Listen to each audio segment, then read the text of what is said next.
Terima kasih pemirsa, Anda masih bersama kami di program PHK, pokoknya harus kerja.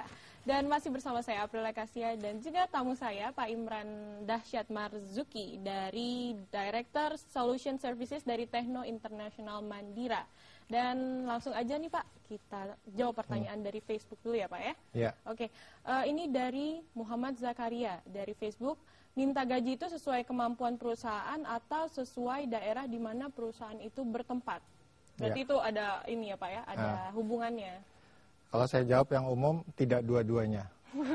Jadi gimana tuh Pak? Jadi dia bilang katanya sesuai kemampuan perusahaan. Itu enggak juga kalau umpamanya peraturan Departemen Tenaga Kerja meskipun buruh segala macam itu kan ada standar UMR misalnya ya. Jadi nggak tergantung perusahaannya kecil kemudian dia akan mengganti kecil. Kemudian sesuai daerah di mana perusahaan dia berada, nggak juga kalau umpamanya IBM ada di kota lain dan segala macam apakah tergantung kota itu? Tidak juga itu. Ya perusahaan itu kan punya standar ya Pak ya. Iya. Mau dia di mana ya emang kalau udah standarnya segitu ya semuanya akan rata segitu ya Pak. Jadi intinya adalah berdasarkan kemampuan dan seleksi Anda. Baik.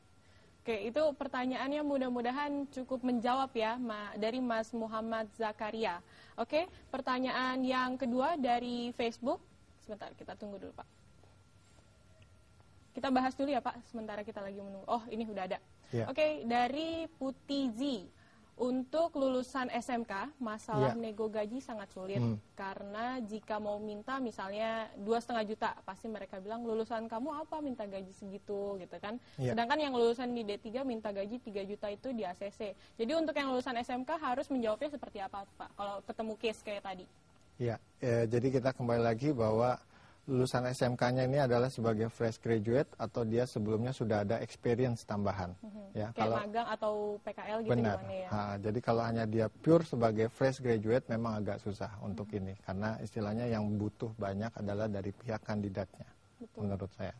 Tapi kalau banyak D3 at least kan dia punya pendidikan lebih tinggi daripada yang SMK. Jadi dia ada juga standar daripada perusahaan itu bahwa dengan background pendidikan ini kita akan pertimbangkan. Tapi kalau sudah experience hal-hal mengenai ini biasanya dilihat apa tambahan experience-nya. Dalam 2 tahun pokoknya yang SMA-nya dia udah bisa melakukan, let's say di IT dia bilang saya udah bisa melakukan programming Java, PHP, kemudian database Oracle saya biasa nge-tune segala macam. Wah, itu SMK-nya udah nggak dilihat lagi. Sekarang berdasarkan standar apa nih yang dia bisa lakukan gitu. Jadi saya sarankan untuk yang SMK mulai dari situ berawal untuk menambah keahlian lagi, tambahan.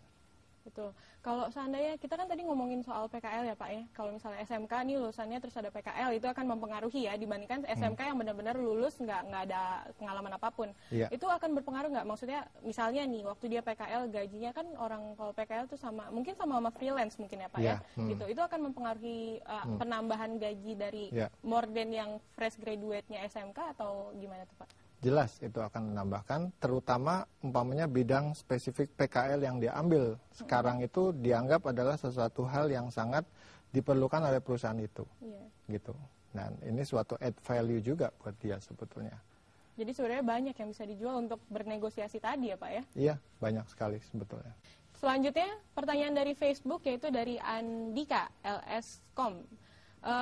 Dia bertanya bagaimana menemukan momen yang tepat untuk mengutarakan ingin naik gaji. Loh, ini pertanyaannya naik gaji nih Pak. Iya, kalau ini jadi istilahnya dia sudah stay di perusahaan ya, kemudian dia nunggu timing tepat nih gimana caranya.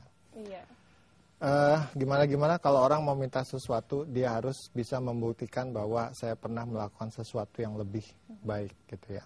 Mengenai timing, mengenai kapan dan segala macam. Saya rasa di setiap perusahaan itu setiap tahun memang ada evaluasi, biasanya HRD yang benar dia ada penilaian KPI dan segala macam. Yang menilai pertama adalah manajernya langsung, gitu.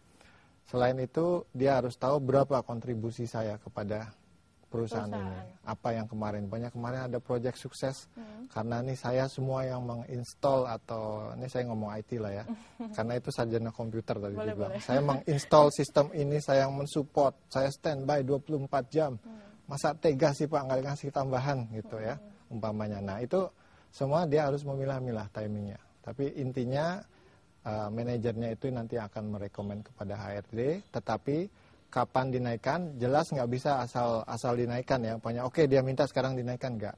Itu pasti nanti tiap perusahaan juga ada pengaturan cash flow-nya gimana gitu, timingnya. Jadi momen itu ditentukan bukan dari si pekerja ya, melainkan dari perusahaan dan dari superior ya Pak ya? Mengutarakan kapan saja, tetapi timingnya yang bagus adalah pada saat dia telah berbuat suatu kebaikan bagi perusahaan itu. Baik. Gitu. Kalau misalnya seandainya dia belum terlalu lama nih misalnya Pak ya di perusahaan itu, terus misalnya let's say dia baru beberapa bulan ataupun setahun nih Pak ya, terus dia sudah melakukan hal-hal yang seperti itu, apakah mungkin untuk minta negosiasi gaji lagi tuh?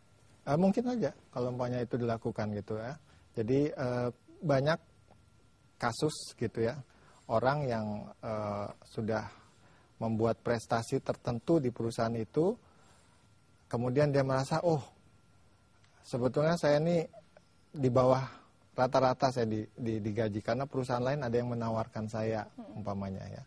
Nah otomatis dia kalau punya proses nego gaji yang kedua selama dia sudah bekerja ini gagal, biasanya kandidat-kandidat inilah yang dia mencari pekerjaan lagi. Gitu ya. Dia udah mulai update CV-nya dia. Gitu. Baik. Oke. Seru sekali Pak. Ini jawaban dari Bapak ini sangat-sangat membantu kami Anda di rumah para pencari kerja untuk tips dan trik bagaimana cara bernegosiasi gaji. Mau yang baru selesai interview atau tadi yang sudah dibahas yang sudah kerja ya Pak ya, yang lagi kerja. Oke.